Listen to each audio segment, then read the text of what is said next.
Moses in the Afterlife, or From Pandemic to Earthtopia. It's all in here. This was one astonishing message. Definitely not what I was expecting when I asked for a message for you today. The Akashic Records are like that. They always deliver. Maybe not exactly what you ask for, but always what you need. And today, lightworkers of the world, this is what we needed. Hope and inspiration with some generous dollops of humor from Moses, straight out of the book of Exodus. Surprise! As it turns out, Moses has quite a keen sense of humor. Hi, I'm Debbra Lupien, voice of the Akashic Records. In this video, I'm sharing a message from Moses in the Afterlife, where he shares his thoughts on the pandemic and Earthtopia. If you're one of those folks who like to skip the bun and go right for the meat, you'll find handy timeline markers below. You'll miss some of the contextual parts, but better that than missing the whole message. On this day, I entered the records looking for a message to share with you. What I saw was long, empty halls. The place seemed deserted, which is really unusual. I called out, "Is there anyone who wants to talk to me today?" Getting no answer, I decided to revisit a cozy room I've seen on previous visits. Maybe I'll find someone there. I walked down the long hallway until I reached a door marked 72 and went inside. It's just as I remember. There's a fireplace with a big cushy armchair, a tartan plaid throw draped across the back, some tall bookshelves, and a big window that overlooks a playground. The room is empty, so I look out the window. It's a chilly, blustery day, so the playground is empty. Then I walk over to the bookshelf. Maybe something interesting waiting for me here. Almost immediately, something shiny caught my eye. It's a big leather-bound Bible. That's unexpected.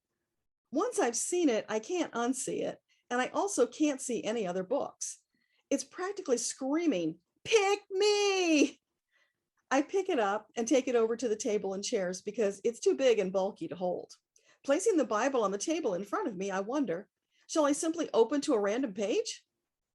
Then I notice it's a King James version, and the book suddenly opens on its own to Exodus chapter 2 with verse 6 highlighted.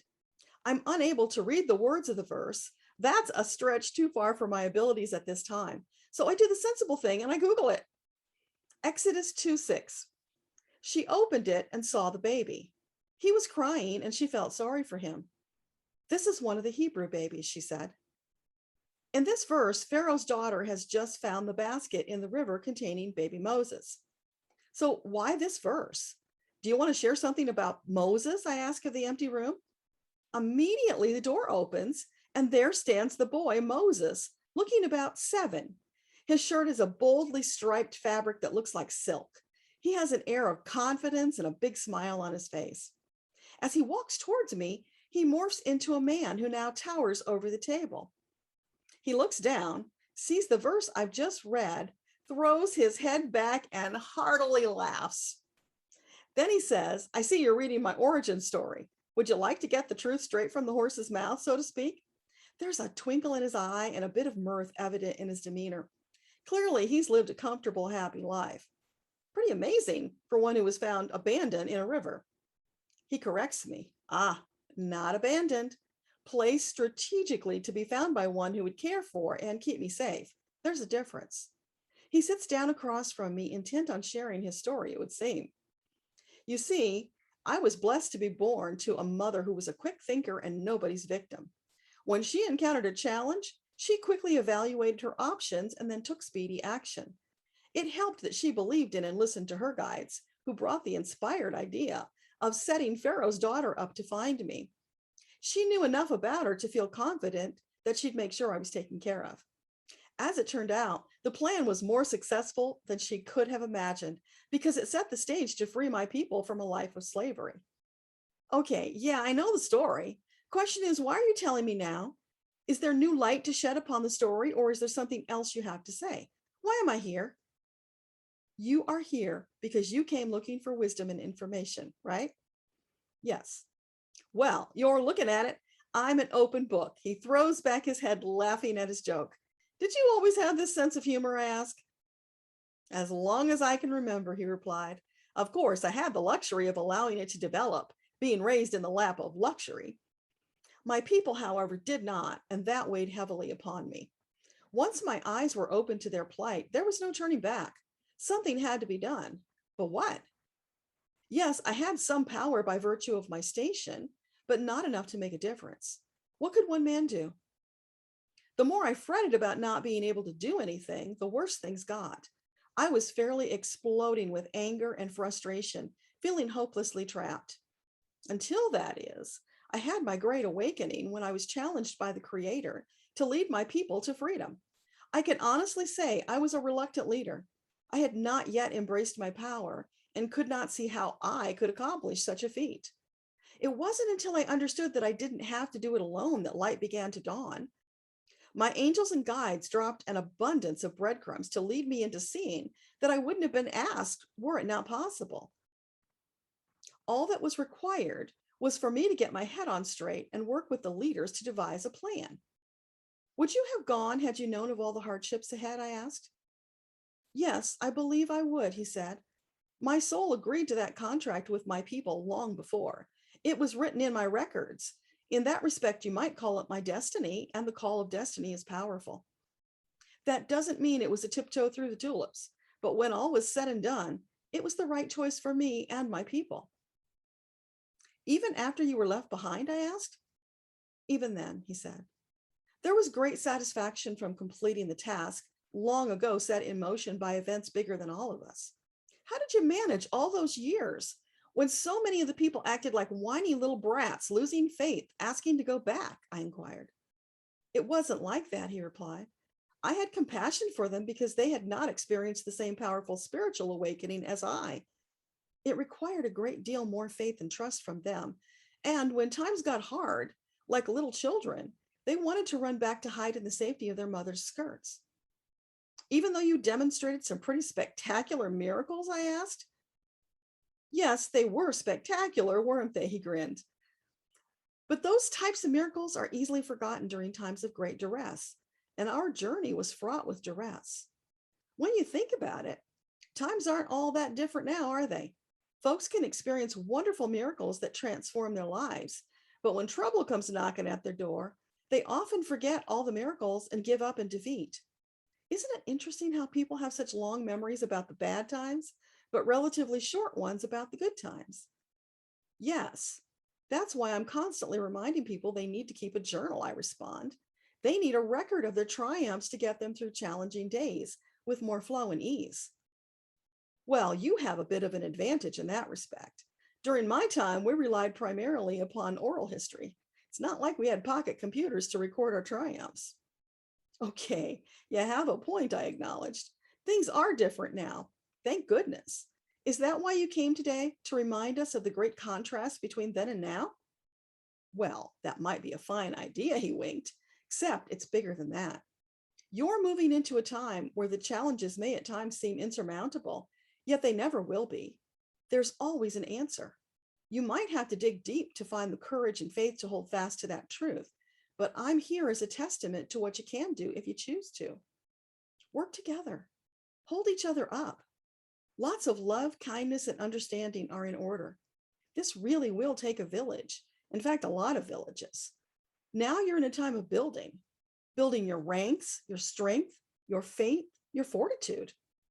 From our side of the veil, we've noticed that you grow anxious to move forwards towards the fulfillment of prophecy.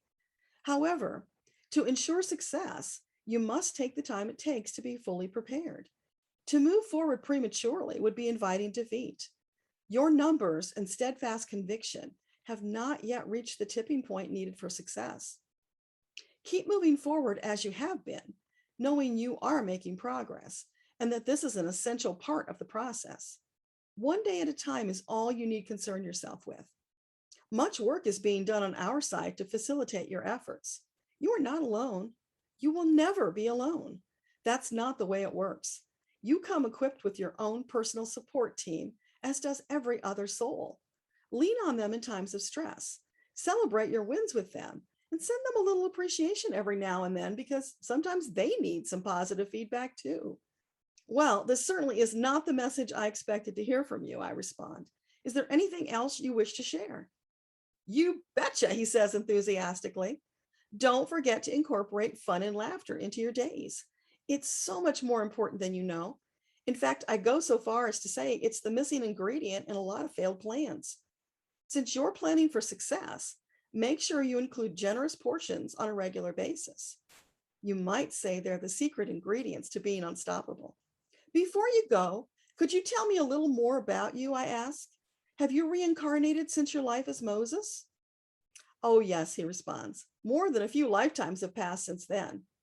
Are you presently incarnated? I ask. No, he says.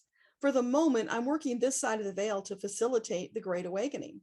Having been through the experience myself, it's something I have a great interest in, and I've learned a heck of a lot in the ensuing years. Are you like a general on your side? I ask. He chuckles. Yeah, I suppose you could say that. I'm one of the many experienced leaders overseeing Project Earthtopia. It's a great honor to have been chosen, and I promise to give you my very best counsel and efforts. We sure do appreciate the help, I said. These are troubling times. Some days it feels like being lost in stormy seas. There's a great deal of uncertainty because of the pandemic. People worry about their loved ones and themselves. Will they ever reach solid ground and a semblance of normalcy again? I totally understand, he empathizes. Our journey out of Egypt often felt like that. Many people perished. Every day was filled with uncertainties. It was through determination and faith that those who survived made it through.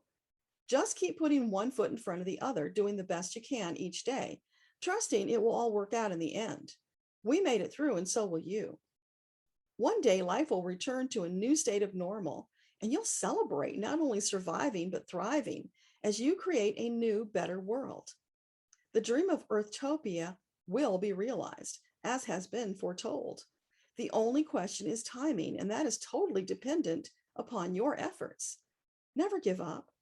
Allow hope and faith, along with encouragement from your team, to carry you through. That's a winning strategy. Anything else you'd like to add? I ask. He holds a fist up in the air and says, Semper Fi. Does that mean you're calling out the Marines, Moses? I asked. It's a rallying call for one and all, he says, but it couldn't hurt to have the Marines on your side, he winks. Well, I must be off now. It was nice chatting with you. Call me again sometime if I can be of service. Always happy to help.